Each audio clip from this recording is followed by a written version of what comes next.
Welcome to The Explainer.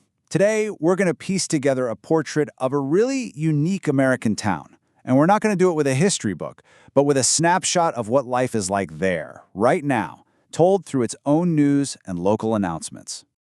So, when I say Las Vegas, what's the first thing that pops into your head?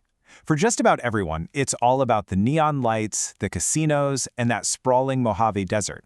But today we're visiting the other Las Vegas.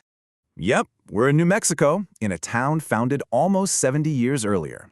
It's a place defined not by games of chance, but by a really deep and complex history. It's all about landmarks and lore, nestled right in the foothills of the Rocky Mountains. Okay, let's dive into this. You know, the town's own tourism motto just absolutely nails its identity. Old trails, new adventures. It's this promise of a place where the past isn't just there. It's actually the stage for everything that's happening next. And you can really feel that history just by walking around. The town itself is basically presented as a living museum, a place where all the buildings are telling a story that goes back centuries. And check this out. This really shows you how deep that story goes. We're talking over 900 buildings on the National Registry of Historic Places. That's not just a quaint little backdrop. It is the absolute foundation of this community's character. But here's the thing. This town is not frozen in time. Not at all. Right alongside all that historic preservation, you see this powerful drive for new adventures. You've got grassroots nonprofits like Dreamskate trying to build a new skate park for the kids. You see new sports clinics popping up. And the local community college, they're creating these fast-track programs for modern, high-demand jobs. So let's see how this mix of old and new actually plays out in the day-to-day rhythm of life here. I think the local headlines from just a single week give us a really raw and honest picture.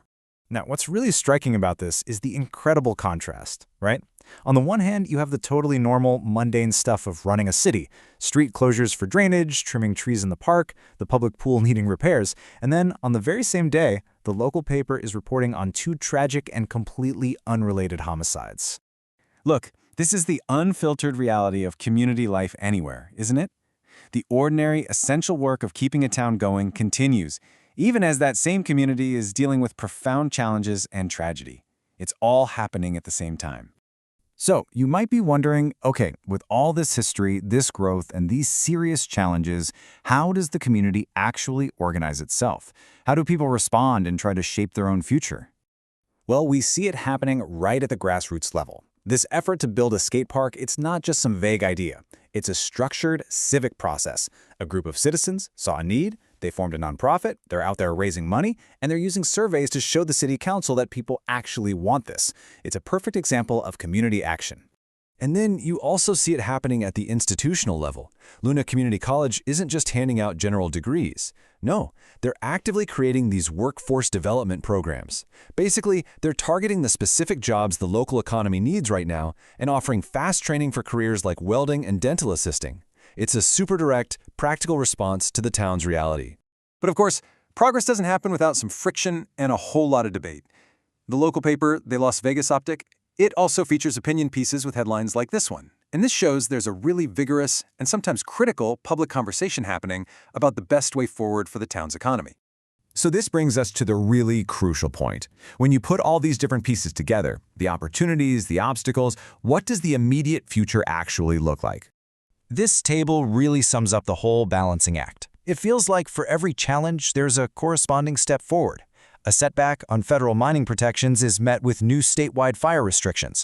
A heated debate over economic recovery is happening at the same time new workforce programs are launching. And yeah, while crucial broadband funding is delayed, the local train station is actually slated for much-needed accessibility upgrades. It's this constant push and pull.